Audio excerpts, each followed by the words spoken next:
ایک صاحب ایک نیم صحرائی علاقے میں تانگے پہ سفر کر رہے تھے کہ اتنے میں آندھی کے آثار ظاہر ہوئے۔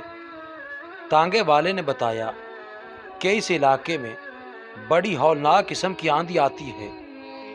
وہ اتنی تیز ہوتی ہے کہ بڑی بڑی چیزوں کو اڑا کر لے جاتی ہے، اور آثار بتا رہے ہیں کہ اس وقت اسی قسم کی آندھی آ رہی ہے۔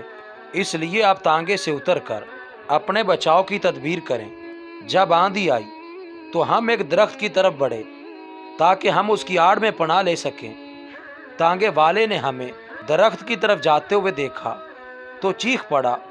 اس نے کہا، اس آندھی میں بڑے بڑے درخت گر جاتے ہیں، اس لیے اس موقع پر درخت کی پناہ لینا بہت خطرناک ہے۔ اس آندھی کے مقابلے میں بچاؤ کی ایک ہی صورت ہے کہ آپ کھلی زمین پر اوندے ہو کر لیٹ جائیں۔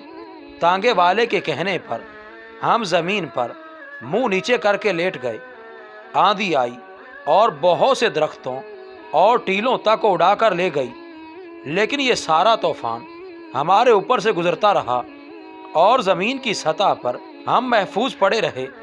آندھیوں میں کھڑے ہوئے درخت تو اکھڑ جاتے ہیں، مگر زمین پر پھیلی ہوئی گھاس بدستور قائم رہتی ہے۔